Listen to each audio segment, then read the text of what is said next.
Have you ever felt invisible?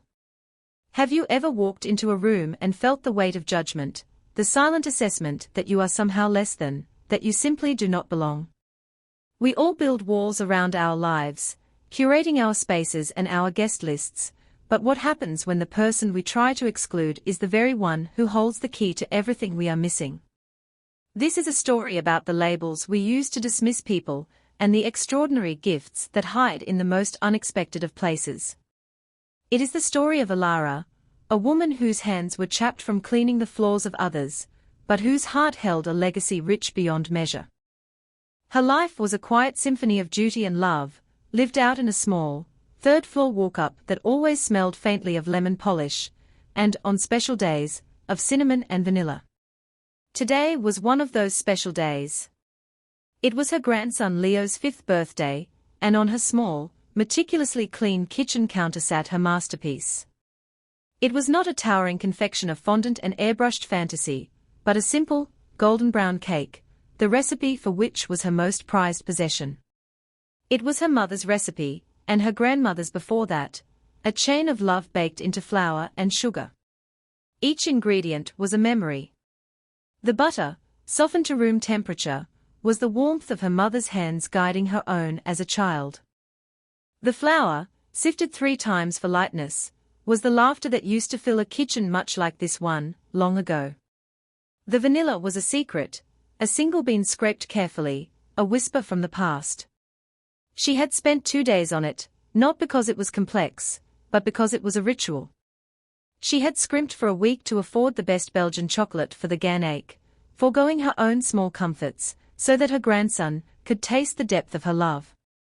As she placed the finished cake into a sturdy, plain white box, she felt a familiar ache in her chest, a mix of pride and anxiety.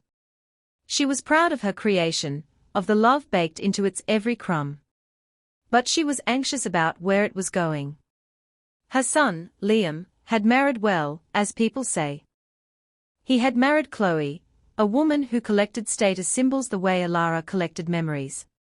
Their world was one of glass houses and glittering parties, a world Alara only ever glimpsed through photos, a world in which she felt she left smudges just by thinking about it. She pulled on her best coat, a simple navy blue wool she'd had for 10 years, and carefully picked up the precious box. Her reflection in the hallway mirror showed a woman with kind eyes, silver threads in her hair, and hands that told a story of hard work. They were not the hands of a guest who would be attending her grandson's birthday party. They were the hands of the woman who cleaned the building afterward. The bus ride across town felt like a journey between 2 separate universes. Alara held the cake box on her lap, her arms wrapped around it protectively, as the vehicle jolted and swayed. Outside the window, the familiar landscape of brick apartment buildings and corner bodegas slowly melted away, replaced by tree-lined streets and manicured lawns the size of city parks. Each passing mansion felt like a judgment. When the bus finally sighed to a stop at her destination, she stepped out into a world of crisp, autumn air and the distant sound of orchestral music. The house, or rather, the estate, was breathtaking. It wasn't a home, it was a statement. Modern, all glass and white stone, it seemed to float above a lawn so perfect it looked like a green carpet rolled out for royalty. Valets in smart uniforms were parking a gleaming procession of luxury cars. Alara, clutching her white box, felt her invisibility cloak wrapped tighter around her. She navigated the stream of guests, men in tailored suits and women in dresses that shimmered with every movement, their laughter like the clinking of champagne glasses. She saw her son, Liam, standing near the entrance, looking handsome, but tense in a suit that seemed a size too tight around his shoulders. And beside him, his wife, Chloe. Chloe was the architect of this world, and she looked the part. Her dress was a severe, architectural slash of black, her blonde hair pulled back in a chignon so tight it seemed to pull at the corners of her eyes, giving her a look of permanent, faint surprise. Her smile, as she greeted her guests, was practiced and perfect, but it never quite reached those eyes. When she spotted Alara making her way up the stone path, the smile faltered for a fraction of a second. Liam saw his mother and a genuine, warm smile broke through his tension. He started towards her, but Chloe's hand on his arm, a subtle but firm anchor, stopped him. Elara reached them, her heart thumping a nervous rhythm against her ribs. "Liam, darling." "Chloe," she said, her voice softer than she intended. "Happy birthday to my sweet Leo." Liam hugged her tightly, burying his face in her shoulder for a moment, and in that brief contact, she felt the boy she had raised, the one before all this glass and stone. "Mom, I'm so glad you could make it," he murmured. Chloe offered a cheek for a kiss that was more of an air-raising maneuver. "Elara," she said, her tone bright and brittle. "So lovely of you to come." Her eyes, however, were not on Elara's face. They were fixed, with a sort of horrified fascination, on the plain white box in Elara's hands. Chloe's gaze lingered on the cardboard box, as if it were a piece of litter that had blown onto her perfect lawn. "And what's this you've brought?" she asked, the question hanging in the air like a tiny, poisoned dart. Liam, ever the diplomat, jumped in. "It's Mom's famous chocolate cake. For Leo. You remember, I told you about it. The one she made for every single one of my birthdays." A flicker of something unreadable crossed Chloe's face, annoyance, perhaps, or pity. "Oh, that's sweet," she said, drawing the word out. "Really, Elara?" So thoughtful, but the word sweet was delivered with the same enthusiasm one might use for a child's clumsy drawing. She leaned in, lowering her voice to a conspiratorial whisper that was meant to sound like she was doing Elara a favor. "But you see, we have everything catered. The cake is being handled by Monsieur Dubois' Patisserie. It's a 5-tiered masterpiece. An exact replica of the castle from Leo's favorite cartoon." She gestured vaguely towards the bustling party behind them. "It's all about a certain aesthetic, you know. A cohesion." The words were chosen to be impenetrable, to make Elara feel provincial and out of her depth. Elara's grip tightened on the box. The cake inside, her legacy of love, was suddenly reduced to a sweet, but inappropriate gesture. She could feel the sting of tears behind her eyes, but refused to let them fall. She had faced far worse than a daughter-in-law's condescension. She had scrubbed toilets in office buildings at 3 a.m. to pay for Liam's textbooks. She had worked 2 jobs for a decade after her husband passed, all to build a foundation for the very son who now stood by, silent and uncomfortable, as his wife dismissed the heart of their shared history. "Of course," Elara said, her voice steady despite the tremor in her soul. "I understand. It's just a little something from his grandma." She looked at Liam, a silent plea in her eyes for him to understand, to bridge this chasm that had opened between them. Liam looked from his mother's hurt face to his wife's impatient one. He opened his mouth to say something, but Chloe cut him off with a bright, false laugh. "Well, we can't have him spoiling his appetite, can we? We'll just pop this in the kitchen for the staff to have later. I'm sure they'll appreciate it." The dismissal was total. Her cake wasn't even fit for the guests, it was a handout for the help. The casual cruelty of it stole Elara's breath. She saw the party through a blur, a whirlwind of wealth and privilege that had swallowed her son and now viewed her as an embarrassing relic of a past he had successfully escaped.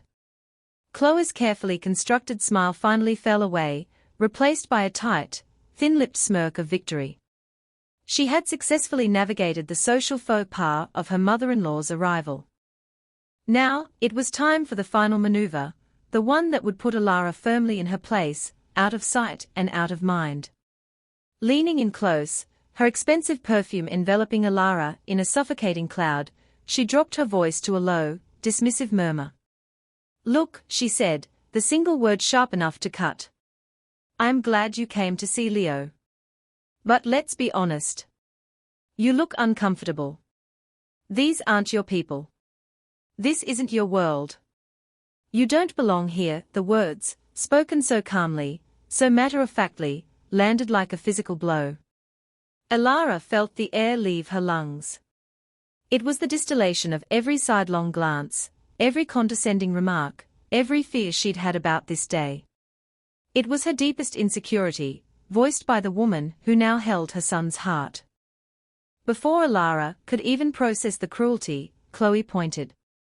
Her finger, adorned with a diamond the size of a robin's egg, was aimed not at a comfortable chair, not at the garden, but towards a discreet, unmarked door at the far end of the grand hall, partially hidden by a large floral arrangement. It was the kind of door one was meant to ignore. "The kitchen is just through there," Chloe said, her voice regaining its brittle brightness.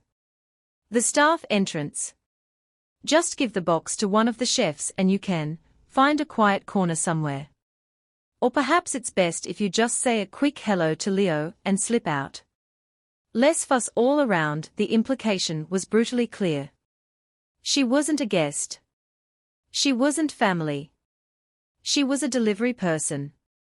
An errand to be completed.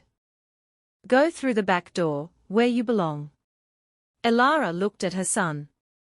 Liam stood frozen, a statue of misery. He had heard every word. His face was pale, his jaw clenched, a silent war raging behind his eyes.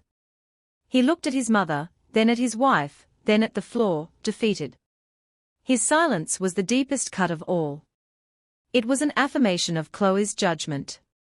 With a dignity she didn't know she possessed, Alara turned from her son's downcast eyes and her daughter-in-law's triumphant smirk. She clutched her simple white box, a shield against the glittering hostility of the room, and walked towards the service door. Each step was heavy, a slow march of humiliation. As she pushed open the door, leaving the world of music and laughter behind, she stepped into the chaotic, clattering heart of the machine that made it all possible. The world behind the service door was a jarring sensory assault. The cool, curated elegance of the party evaporated, replaced by oppressive heat, the clang of steel on steel, and a cacophony of panicked, accented shouts. It was a pressure cooker of stress. White-jacketed staff rushed back and forth in a space that felt impossibly cramped, their faces slick with sweat. The air was thick with the smells of searing meat, burnt sugar, and pure, unadulterated panic. At the center of this maelstrom was the source of the chaos. There, on a large stainless steel prep table, was the ruin of a cake. It was, or had been, the five-tiered castle Chloe had described. But now, it was a disaster. The top 3 tiers had slid sideways, shearing off a turret and creating a pastel-colored landslide of buttercream and sponge. The cartoon princess on top now lay half submerged in a sea of pink frosting, her plastic smile mocking the entire scene. A young pastry chef, no older than Liam, stood staring at the wreckage, his face ashen, tears welling in his eyes. "It was too warm in here. I told them," he wailed to a furious-looking head chef, who was pacing back and forth like a caged tiger. The support dowels they softened standing off to the side, his back rigid with fury, was a man who radiated an aura of absolute authority. He was impeccably dressed in a dark, tailored suit that seemed immune to the kitchen's heat. His silver hair was perfectly coiffed, his face a mask of controlled rage. He held a phone to his ear, his knuckles white. This, Alara surmised, was the renowned Monsieur Dubois, the man whose reputation was currently melting on a steel table. "Unacceptable," he bit out into the phone, his voice a low growl that cut through the surrounding noise. "My brand is not built on accidents, it is built on perfection. Fix it, or you are all fired." He snapped the phone shut and surveyed the scene, his eyes blazing with a fury that made everyone in the room flinch. He looked like a king whose castle had just crumbled. And in a way, it had. It was into this tableau of culinary carnage that Alara stepped, a quiet ghost in a navy coat, holding her plain white box. She was invisible to them, just a piece of the scenery, a civilian who had wandered into a war zone. For a moment, she thought of turning around, of leaving her cake on a random counter and slipping away as Chloe had suggested. But then she thought of Leo. His bright, innocent face. His 5th birthday. He had been promised a castle cake, and now there was only rubble. The maternal instinct, the one that had driven her for 3 decades, overrode the sting of humiliation. Her grandson's joy was more important than her pride.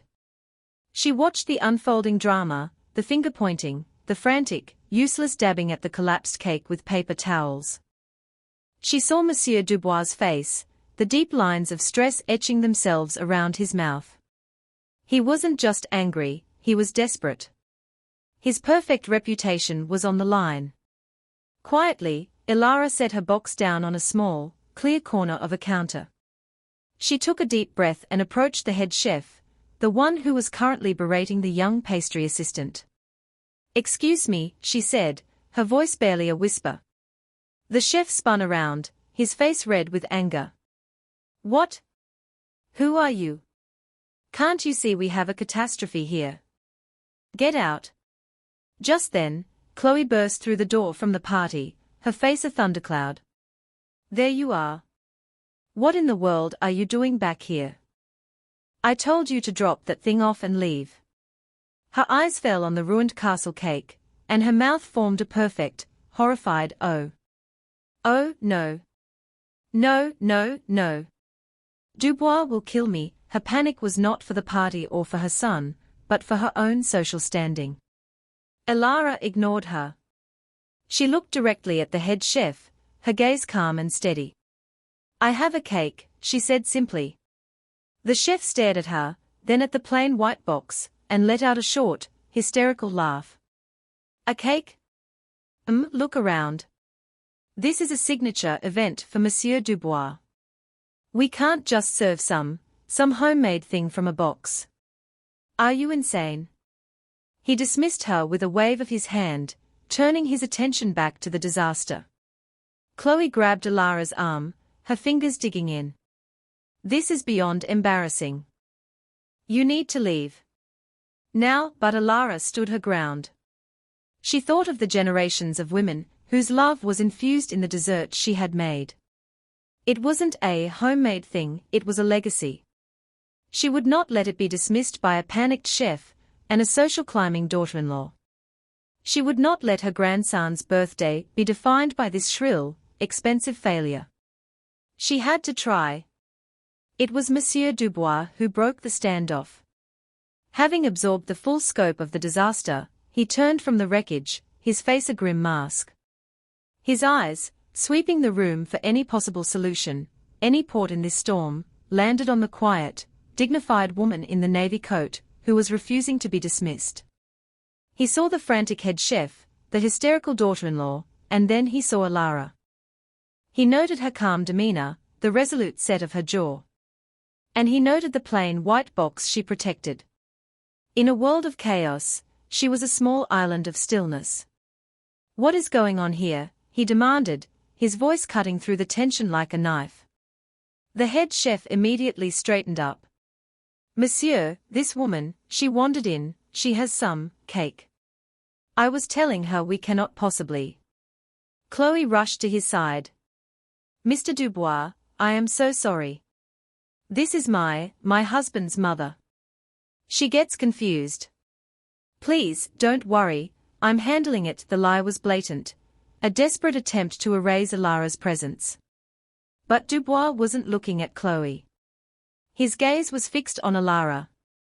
He was a man who had built an empire on reading people, on spotting talent, on trusting his gut.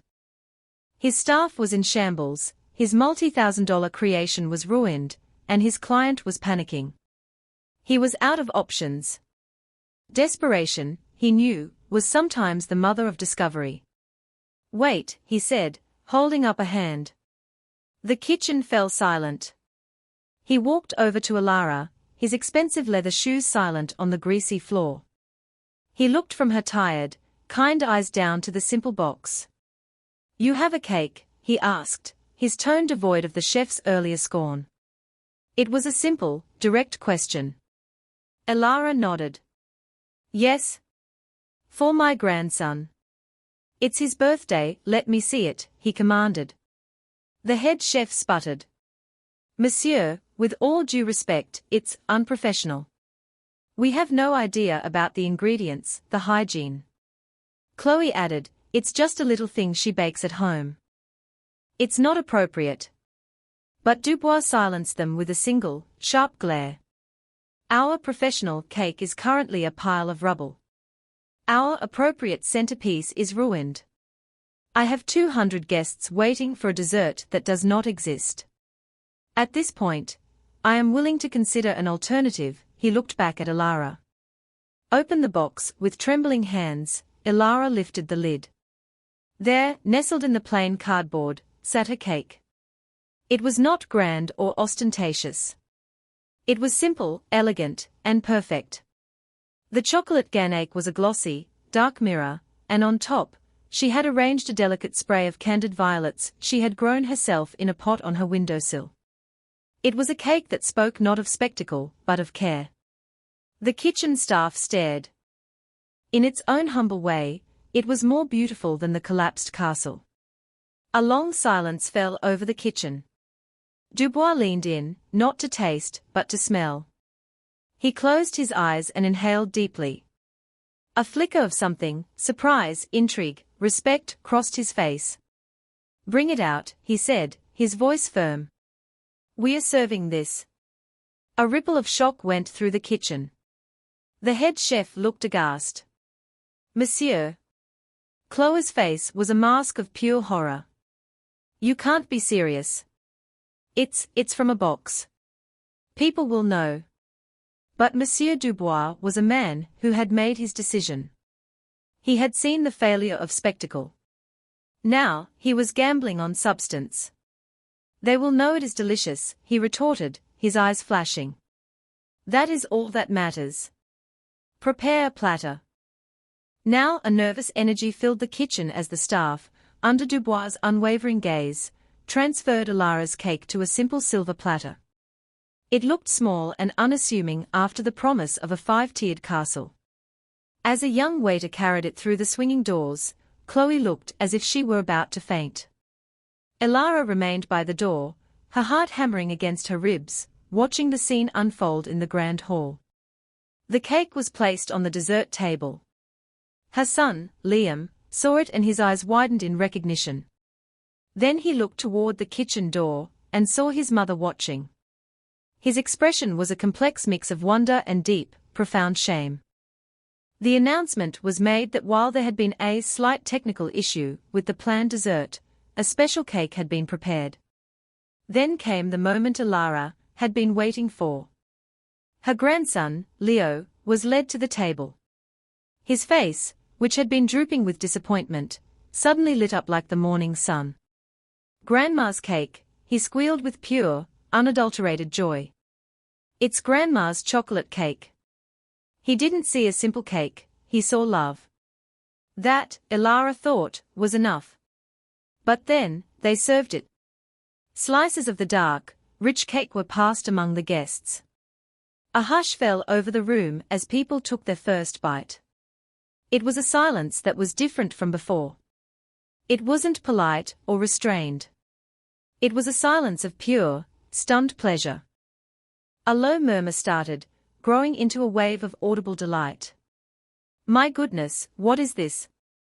I've never tasted anything like it. The texture, it's incredible. Monsieur Dubois stood near the back, watching, a small, knowing smile playing on his lips. He took a slice for himself. He lifted the fork to his mouth, closed his eyes, and tasted. His entire body went still. His eyes snapped open, wide with disbelief and awe. It wasn't just good. It was transcendent. It was the work of a master. He could taste the quality of the chocolate, the perfect crumb, the subtle notes of something he couldn't quite place. Was it coffee? A hint of spice? No, he realized. It was something rarer. It was history. It was love. He strode to the center of the room, his voice booming over the chatter. Ladies and gentlemen, he announced. May I have your attention? I must know. Who made this magnificent cake? The head chef, seeing an opportunity, stepped forward, a nervous smile on his face. A team effort, monsieur, under my supervision. But Dubois cut him off with a slice of his hand. No, he said, his voice ringing with conviction. No team made this. A chef did not make this. An artist made this. This was made by someone who understands that baking is not about chemistry, it's about soul. So I will ask again. Who is responsible for this masterpiece? Every eye in the room was on him. In the silence that followed, Liam, his face streaked with tears he didn't bother to wipe away, finally found his voice. He pointed a trembling finger toward the kitchen door, toward the small figure in the navy coat. She did, he said, his voice cracking with pride and regret. My mom. Elara made that cake.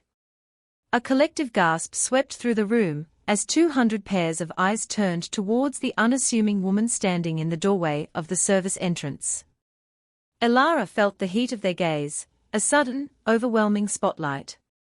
For a lifetime, she had been invisible, and now she was the center of everyone's attention. She saw Chloe's face, drained of all color, her expression one of utter disbelief and humiliation.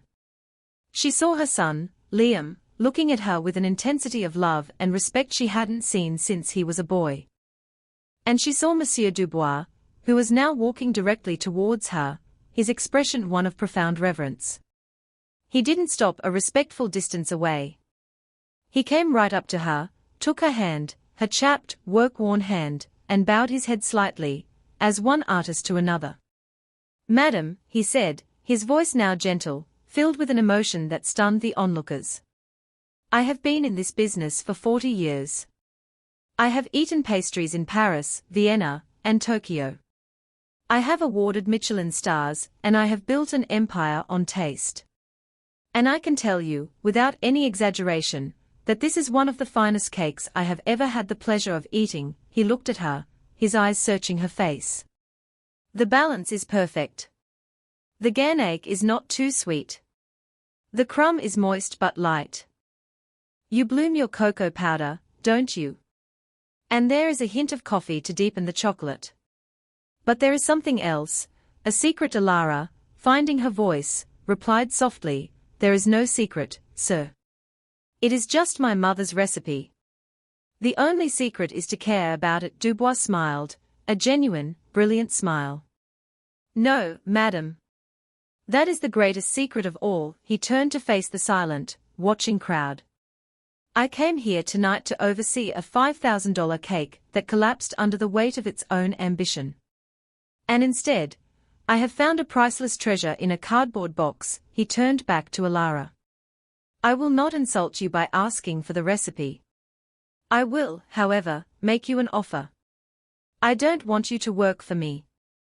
I want you to work with me. I want to build a new line of patisserie around you.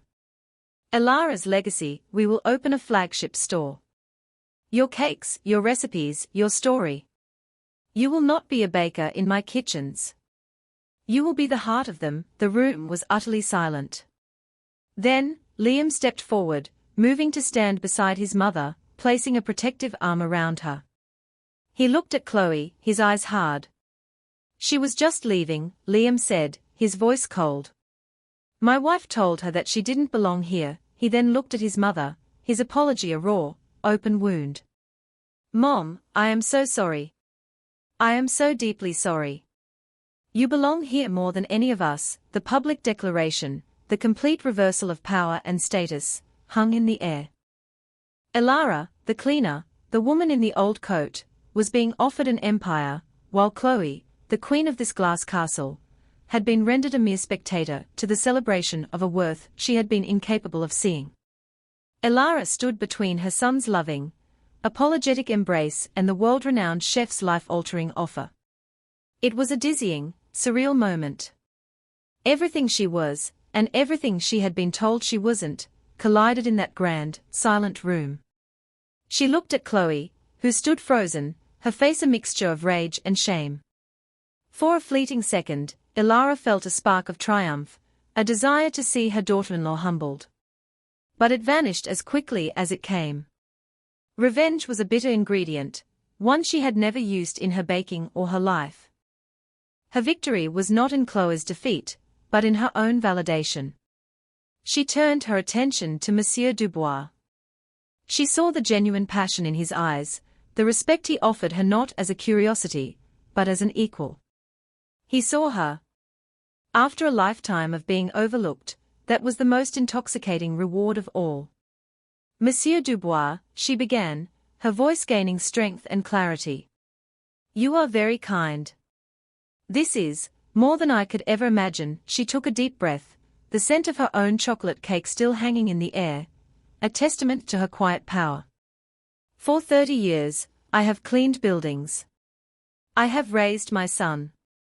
My hands are not the hands of an artist. They are the hands of a worker. Dubois shook his head firmly. Madam, do not mistake the two.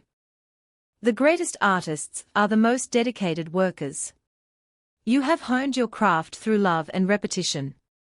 That is a discipline I would pay any price to have in my company. She thought of the cold, early mornings, the smell of disinfectant, the ache in her back.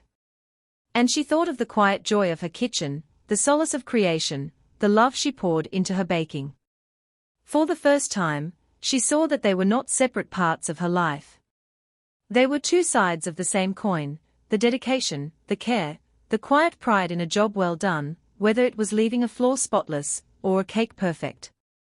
She made her decision. I accept, she said, and a brilliant, beautiful smile lit up her face. On one condition, a murmur went through the room.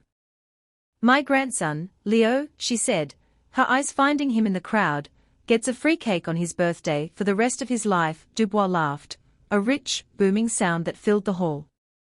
Madam, he declared, your grandson can have a cake every day for the rest of his life. The tension in the room broke, replaced by a spontaneous round of applause, a genuine celebration of the underdog, the hidden gem finally unearthed. In the final moments of the party, as guests came up to congratulate her, Elara saw her new life taking shape. It wasn't about the money or the fame. It was about stepping out of the shadows and into the light, on her own terms. The final image was not one of confrontation, but of quiet resolution. A few months later, in a sun-drenched, state-of-the-art kitchen, a class of young chefs in crisp white jackets gathered around a stainless steel table. At its head stood Elara, not in her old navy coat, but in a chef's jacket of her own, her name, Chef Elara, embroidered in elegant script over her heart. She was showing them how to fold chocolate into a batter, her movements fluid and sure. You see, she explained, her voice warm and confident, you cannot rush it. You must listen to the ingredients. You are not forcing them together. You are helping them become what they were meant to be. Her son, Liam, and her grandson, Leo, stood watching from the doorway, their faces filled with love. The glass house had been replaced by a home built on a foundation of flour, sugar, and rediscovered respect. What does it truly mean to belong? It is not about fitting into a room. It is about having the courage to fill the space you were always meant to occupy. True worth is not measured by the labels others give you, but by the love and passion you pour into the world. It is the invisible ingredient that, once tasted, can change everything. Share this story with someone who needs to be reminded of their own hidden worth. Let them know that the most beautiful things are often not the loudest, but the most sincere. And never, ever let anyone tell you that you don't belong.